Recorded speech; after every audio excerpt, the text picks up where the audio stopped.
For centuries, Mont Saint-Michel and its breathtaking bay have exercised a powerful attraction. Home to both a famous pilgrimage center and a thriving Benedictine abbey, its long history is closely intertwined with that of Normandy and France.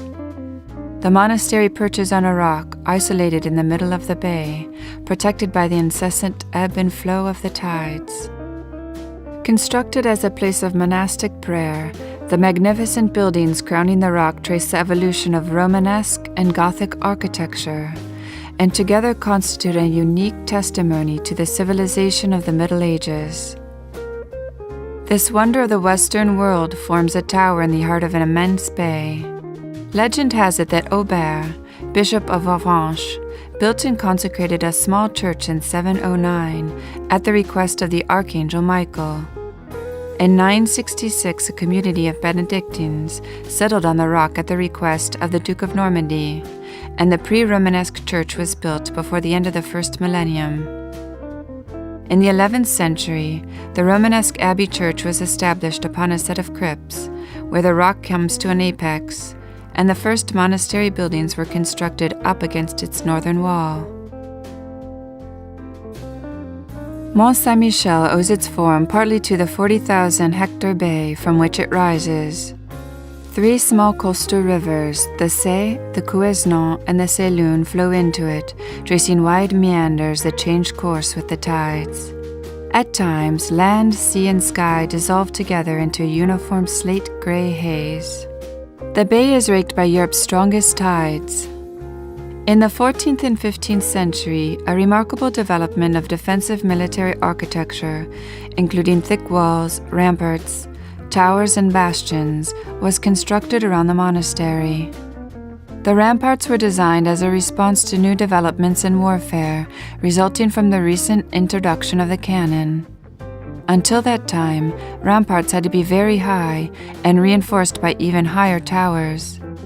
In order to capture this circular fortification perched on a sheer rock, the enemy would have had to scale the walls or pass under them. During the 100 Years' War between England and France in the 15th century, 110 horses from Mont Saint-Michel added a glorious chapter to the history of the Western wonder. The solidity of the monastery's defenses, together with the help of the tides, disrupted enemy offensives, putting an end to the 25,000-strong English army and to a siege that had lasted 30 years. The heroic resistance of Mont Saint-Michel to English attack during the 100 Years' War made it a symbol of French national identity. In a new era of warfare, towers and curtain walls were kept fairly low so as to offer a smaller target for artillery. The Cholet, or half-moon tower, guarded a postern gate, which has since been covered over.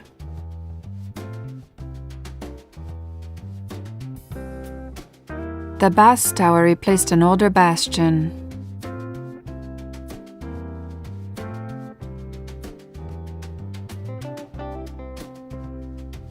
The Beatrix Tower, also known as the Tour de la Liberté, has a horseshoe design, allowing for a wider range of fire.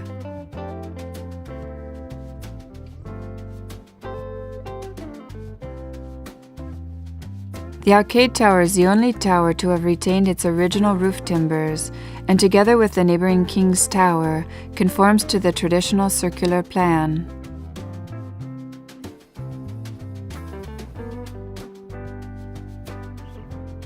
The famous golden statue of the Archangel Saint-Michel, created by the sculptor Fermier, completes the edifice, which towers 188 meters above its foundations.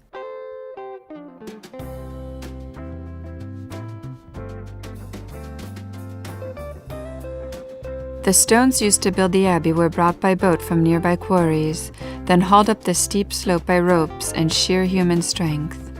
This strenuous undertaking took centuries, but paid off beautifully.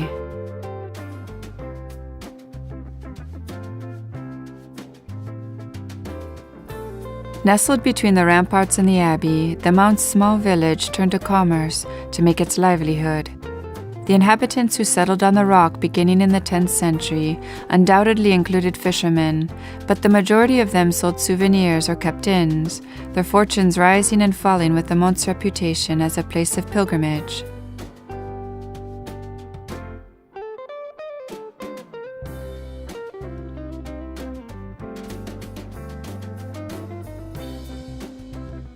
The entire bay, site of Europe's most powerful tides, lies spread out around the base of the abbey, providing a stupendous panorama that combines the prodigious accomplishments of medieval architecture, forces of nature, and ever-changing light.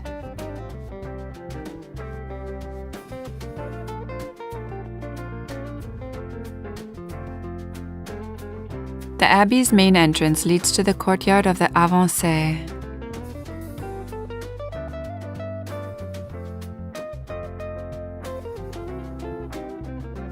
Two large cannons captured from the English in 1434 have been preserved in the courtyard.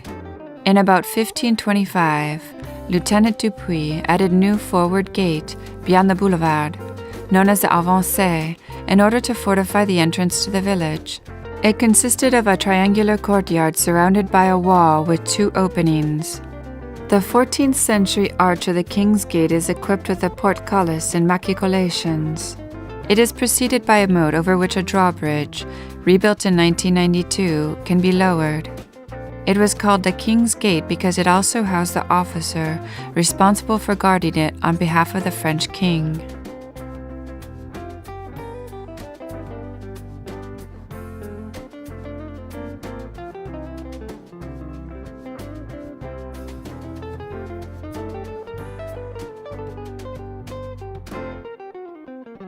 The ramparts were built in order to protect the city and also served to defend the abbey. This extraordinary and perfectly preserved group of defenses is one of the finest and most important achievements of medieval military architecture. Magnificent views over the bay and its impressive tides can be had by strolling around the ramparts of Mont Saint-Michel. At Mont Saint-Michel, the relationship between architecture and environment is exceptionally rich.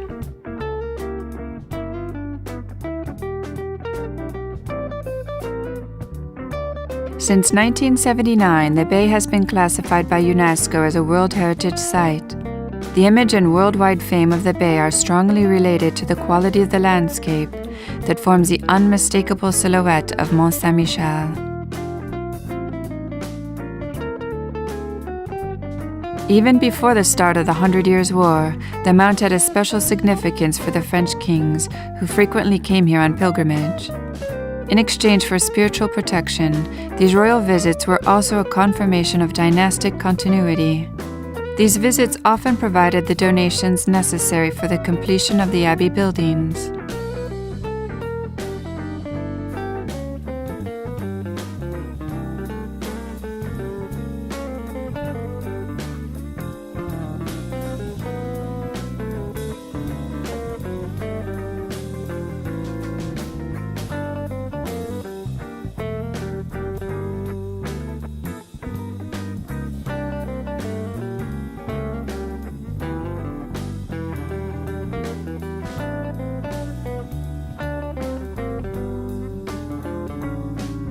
The single street that traverses the village is lined with thriving businesses.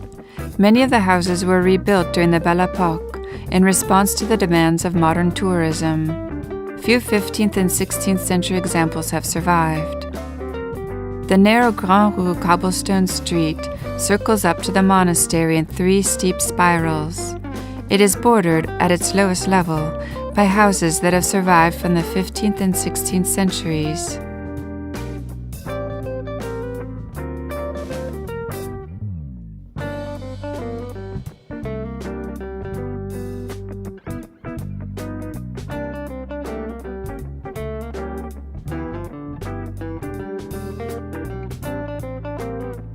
Wooden, tiled, and slate roofs, colored facades, wood, plaster, and rock, balconies, window baskets, and classic shop fronts create a patchwork of history and color. The delicate pathways of the mount gradually slope upwards as narrow alleyways snake around the houses, gradually leading to the imposing walls of the abbey.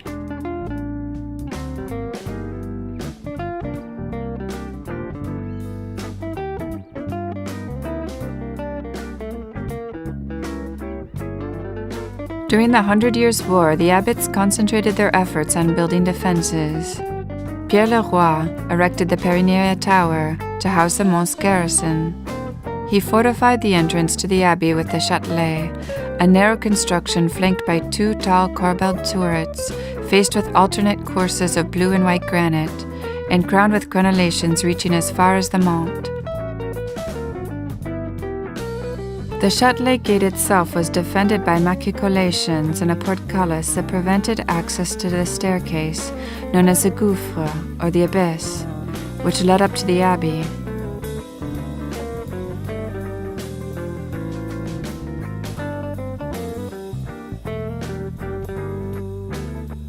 The defensive complex offered an impregnable obstacle to any assailant who might succeed in penetrating the defenses of the village and reaching the great outer staircase.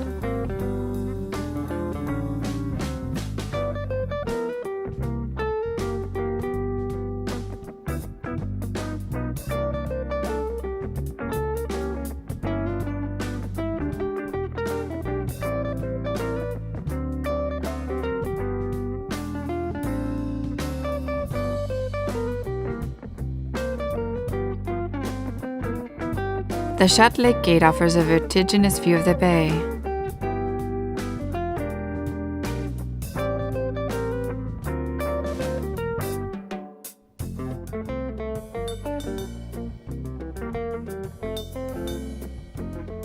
The paucity of available space forced builders to move ever upwards, climbing towards the sky.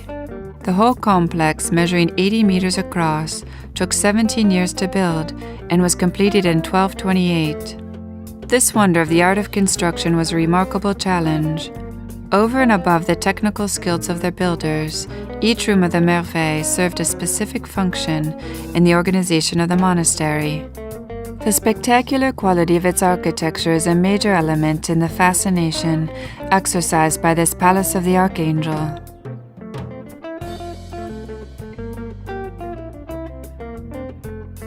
The Grande Rue, a wide flight of stairs leading between the sheer walls of the compound and those of the abbey, rises almost 20 meters to the gargoyles that crown it.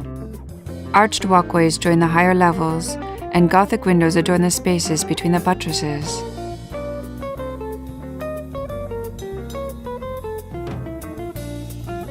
The great staircase leads up to the western terrace with the entrance to the abbey's church.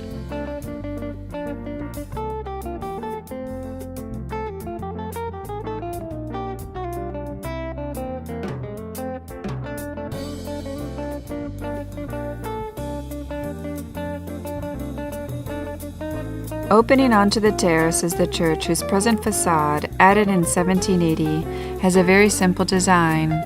2 tiers of columns surmounted by a triangular pediment harmonize relatively successfully with the Romanesque architecture that dominates the rest of the building.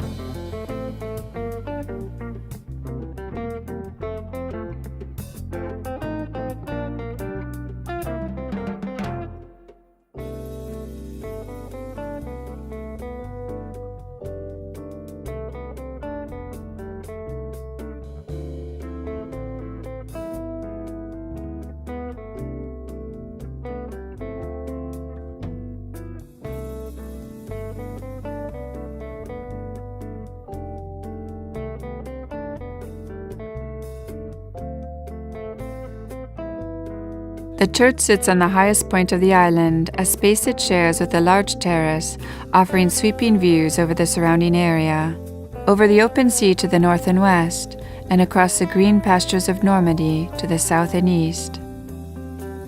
From the west terrace, which serves as a parvis to the Abbey Church, a superb view over the bay extends from the Pointe de Grande in Brittany to the Pointe de Garonne in Normandy, with small coastal rivers meandering across immensities of sand. The color of the sand and sea are in constant flux, reflecting the sky like a great mirror. The terrace was enlarged after the fire of 1776, after which the Abbey monks were forced to demolish the first 3 bays of the church's nave.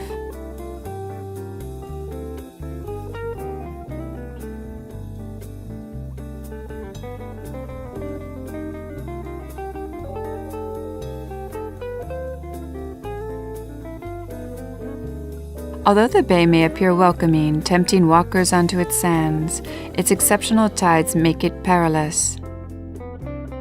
The sea surges into the bay on an incoming tide at an average speed of 3.7 kilometers per hour, and in certain places and times it can move considerably faster.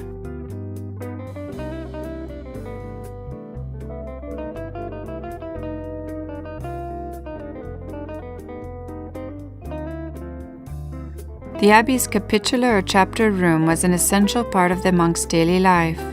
It was the place where the monks would gather every day to hear a chapter of Saint Benedict's rule read aloud and to take decisions on all important matters affecting the monastery. In the 15th century, the monastery had two chapter rooms, known as the chapter and the little chapter.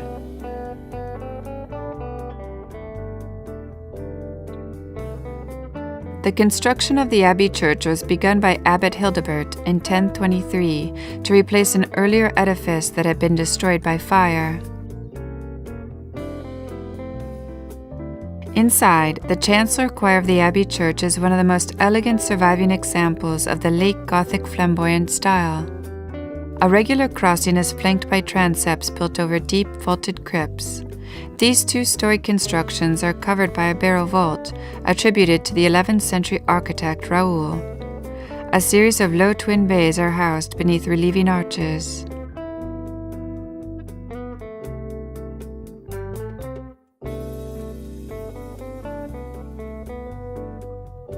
The church possesses a chancel in the Gothic style and a Romanesque nave. The chancel was begun in 1446 with the construction of the Crypte des Gros Piliers, or Crypt of the Massive Pillars, that was not completed until 1521. Arcades, triforium, and clerestory windows are superimposed, their height accentuated by a multiplicity of vertical lines and the tall, narrow proportion of the arches.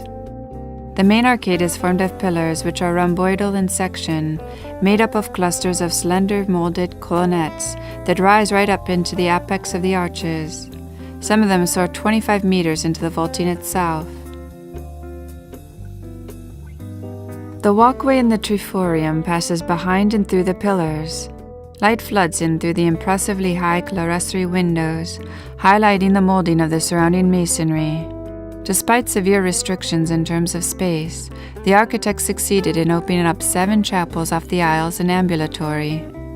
With its ambulatory, the building conforms to a pattern typical of Norman architecture before 1050. The Romanesque church consists of a combination of complex forms. During the 11th century, the rise of powerful dynasties, including the Ottoman, Capetian, and Norman, together with the growth and popularity of pilgrimages to both Compostela and Saint-Michel, conspired to encourage new building, and along with it, new development in architecture. A new concept of the nature of the supporting structure served to receive the weight of the vaulting. The sanctuary of the Mont lay in the hands of the Benedictine monks from 966 to 1790. In the monastery's heyday in the 12th century, under Abbot Robert de Torigny, 60 monks inhabited the Mont. By 1790, during the French Revolution, no more than a dozen remained. The words monk and monastery derive from the Greek word monos, meaning alone. The first monks withdrew from the world in order to undertake their search for God alone. The great majority of monks, however, now as in the Middle Ages, live together as brothers in a community according to a rule. They are required to take vows of obedience, humility, silence, chastity, and poverty. With the celebration of the monastery's millennial anniversary, a religious community moved back to what used to be the abbatial dwellings in 1966, restoring the site's original vocation by engaging in perpetual prayer. Religious from Les Fraternités Monastiques de Jérusalem have ensured a spiritual presence at the abbey since the year 2001.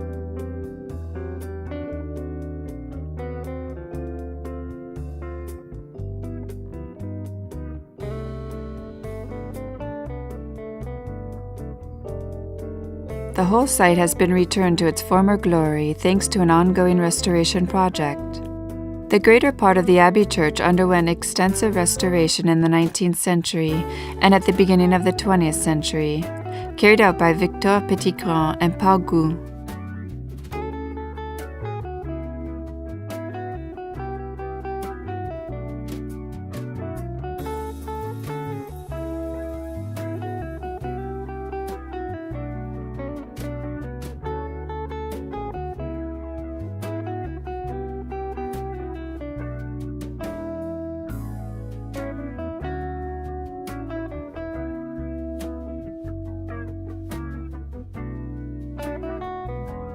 The cloister was a place of silence set aside for meditation and prayer. The walls on the garden side consist of a double row of frail-looking arches, with colonnettes set in a quincunx pattern, linked at the top by diagonal arches. It forms a series of stable tripods supporting the weight of the roof.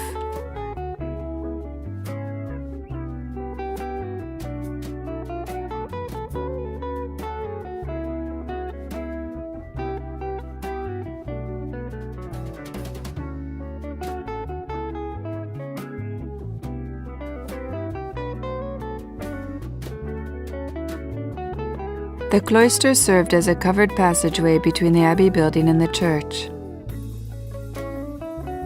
The elaborate decorative scheme of the colonnettes contrasts with the plain granite of the external wall, which is enlivened only by blind arches and spandrels decorated with the incised trefoils.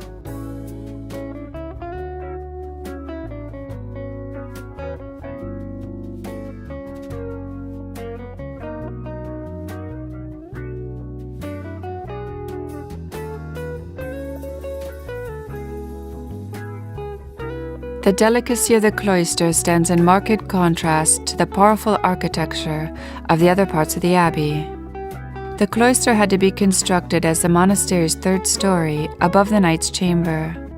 It communicates only with the refectory and the dormitory.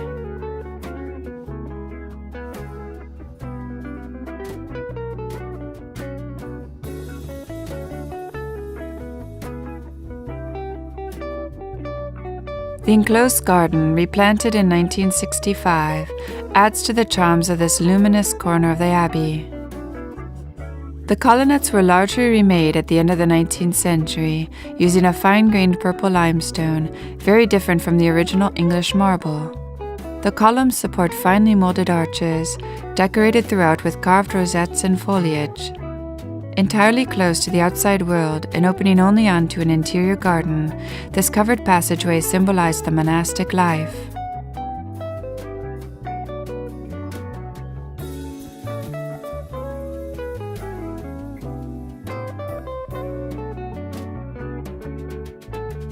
Three arches overlook the sea and thus make the cloister belvedere.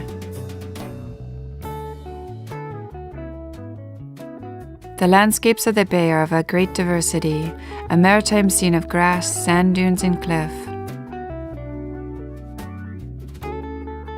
The vision alters depending on the time of day and the level of the tide, its waters reflecting the color of the sky, and in low tide revealing a wealth of marine life beneath its surface. The typical Norman and Breton villages that dot the bay add to the uniqueness of the landscape. Its many headlands and viewpoints provide a variety of perspectives from which to observe the bay and the marvel that crowns it.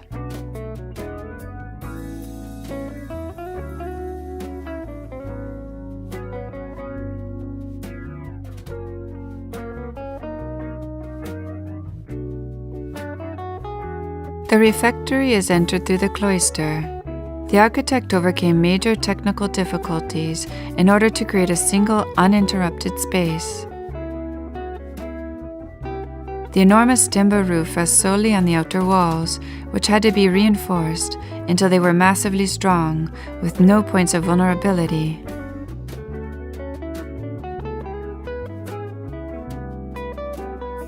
The wall of light is a cellular construction of thin, deep, parallel piers, between which the greatest possible amount of light is emitted. In the 13th century, it would have been adorned with polychrome decorations, paintings on the ceilings and walls, stained glass windows, and colorful glazed terracotta floor tiles. The Promenade des Moines, or monk's gallery, is an elegant room that comprises 2 parallel vaulted aisles separated by a row of small pillars. Only the lower part of the room is original, the current vaulting having been added during the mid-12th century after fire damaged the original. The north wall has few windows. The Promenade des Moines was built over the dormitory, which is in turn supported by the Aquilon room. This is the earliest example of Gothic architecture on the Mount. The Room of the North Wind is a fine example of 11th century Romanesque architecture. Relatively untouched by restoration efforts, it has retained much of its original appearance. Its name derives from its position facing the chill northerly wind, known as the Aquilon. It was here that the poor would be offered food and shelter. The plan of the room is rectangular. In the center, 2 granite columns topped with sturdy carved capitals support springers of rounded and broken Romanesque arches. The groin caulking is in a perfect state of preservation. Medieval iconography of Saint Michael focused on his twin tasks of salvation. He was portrayed armed with a lance for combat, or a set of scales for his role in the Last Judgment. Interest in angels is a very ancient phenomenon and a feature common to many religions. According to the Christian tradition, angels are superior spirits created by God in order to adore Him and sing His glory. After the Ancien Régime, the Mont became the Bastille of the Sea, where political prisoners were incarcerated during the Revolution. Most of them were priests who had refused to swear the oath of civil constitution of clergy, by which the church was subordinated to the Republic. Mont Saint-Michel was one of the great building projects of the Middle Ages.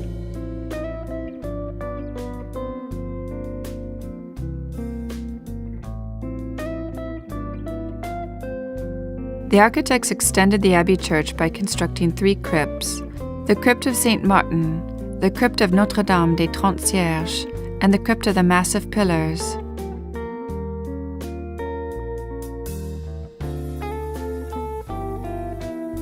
The prism-shaped ribs of the vaulting do not terminate in capitals, but flow directly into the walls and pillars themselves.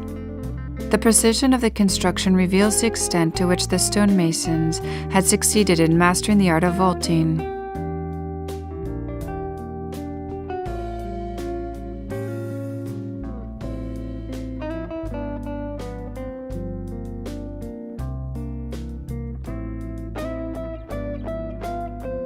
The enormous pillars of the Crypt of the Massive Pillars, 5 meters each in circumference, support those of the chancel, crowned 30 meters above by the pinnacles of the chevillots. A few small windows permit light to enter the room.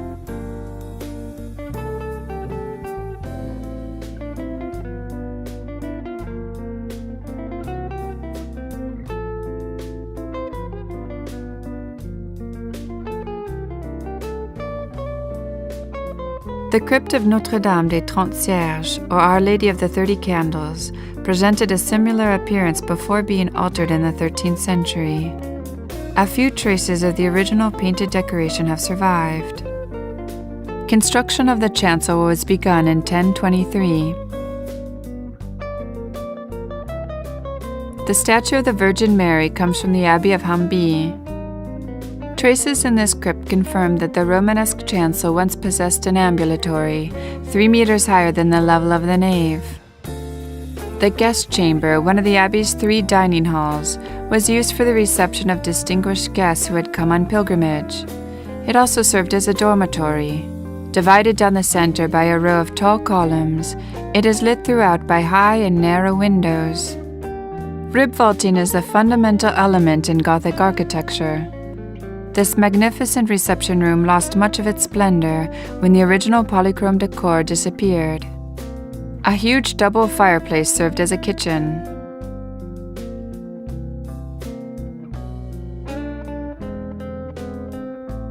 The Knight's Room supports the cloister above. This new temple of the written word would have housed large cabinets, numerous reading desks, and an area set aside for the copying of manuscripts. With its clear glass windows and broad north-facing facade, it was an ideal study. Notre-Dame-sous-Terre, or Our Lady Underground, is the most ancient surviving part of the abbey. It is of modest proportions, not including the pseudo-narthex, which was added in the 11th century and today forms the entrance, making an irregular quadrilateral about 12 meters long by 9 meters wide. The exact date of its construction is not known, but its masonry is characteristic of techniques in use before the year 1000. Thick walls of squared granite blocks and arches lined with flat tiles are the characteristic features of this room. Restoration work of Notre-Dame-sous-Terre was begun in 1960 by the architect Froidevaux. The abbey's ossuary lies next to the great wheel. Concealed by the walls, it easily goes unnoticed.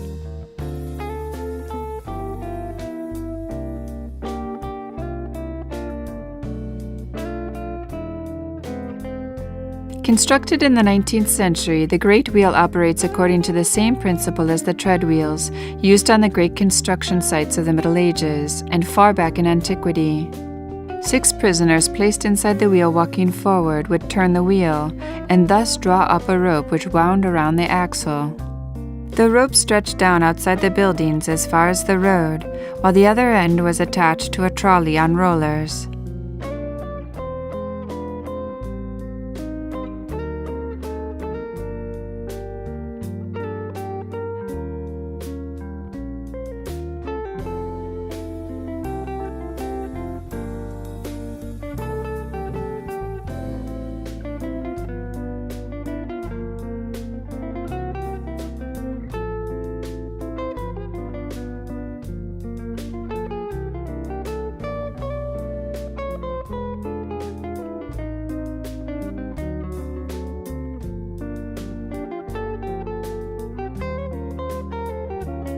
Among the most amazing rooms of the abbey is the fleur-de-lis room, its name derived from the ancient painted decoration of the symbol of the King of France, which once adorned this room. This enchanting space is bathed in the sunlight streaming in through the windows.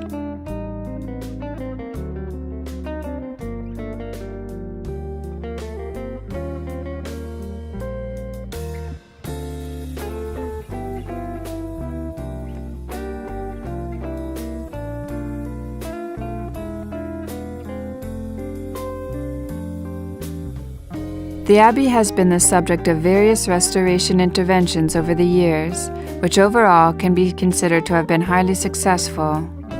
Avranches, the Bishop of Coutances, was determined to bring the abbey back to life. Beginning in 1865, he rented the buildings, installing in them diocesan missionaries who were to stay until 1886. These missionaries set about the initial work of cleaning the abbey by removing all the extraneous constructions added by the prison administration. The entire fabric of the monument was in poor condition and required a more specialized approach carried out by experts. The first of these to be appointed was Croyer in 1872. 2 years later, the abbey was officially classified an historic monument and thus was assured of effective protection. The isolation of Mont Saint-Michel, which has always been a major element in its fascination, is today under threat. The long history of the site is a romance itself. 1,000 years before our era, a warming climate raised the level of the sea, then 100 meters below today's level. At that time, the future Mont was part of the mainland. After that, the sea level rose from 40 meters below its current level to within 10. The encroaching sea formed the channel, which was within 3 meters of the present-day shoreline, effectively cutting off the Mont from the mainland.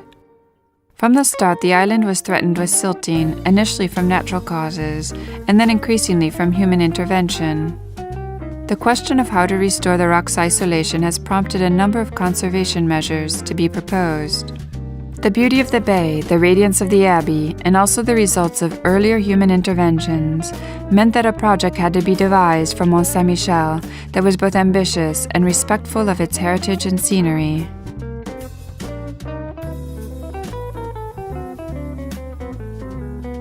The panoramic view that can be had from the top of the abbey is unique.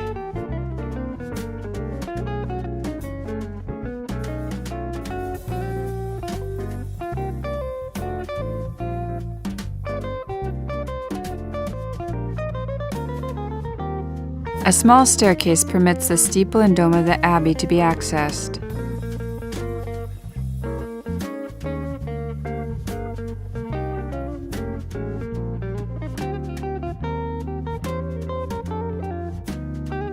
The exuberance of the external decoration contrasts sharply with the sobriety of the interior.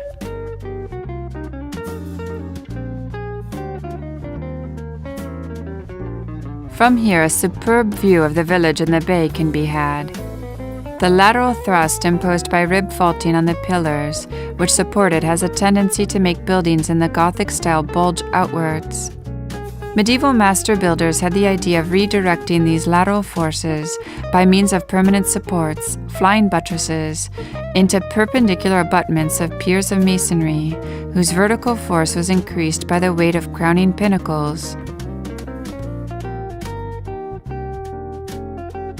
The architecture of this wonder tells its own story, from the pre-Romanesque to the Romanesque, the Gothic and late Gothic to the flamboyant Gothic. The difficulties presented by the site, particularly the steep, rocky slopes of the Mont itself, are a clear indication in themselves of the determination of the builders, who also had to face fire, earth tremors, and war. They also bear witness to the tripartite society of the Middle Ages, in which the military, laity, and clergy and their buildings lived side by side in an at times uneasy coexistence. Architecture serves a symbolic role. The breathtaking sight of this great architectural pyramid standing between sea and sky is a reminder that for centuries the Mont was one of Europe's great spiritual centers. The chancel of the Abbey Church on the Mont is supported by 2 tiers of flying buttresses with piers surmounted by a thicket of pinnacles. The jewel of this complex is without doubt the escalier de dentelle, the lace staircase, so named because of the delicate carving of its flamboyant Gothic stonework. It is reached by means of a spiral staircase built into one of the piers. Architecture is a framework for a way of life. On the Merveille, the complex function of this huge site was governed by a carefully organized use of space, an architectural triumph that also possesses a spiritual dimension.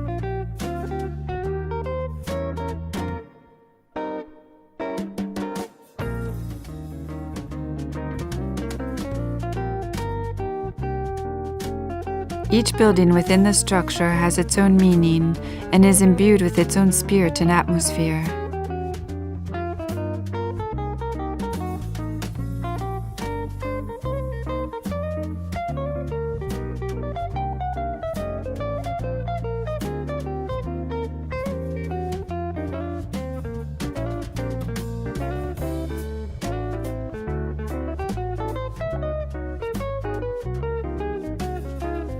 The steeple crowned by the statue of the Archangel has become the symbol of the Mount.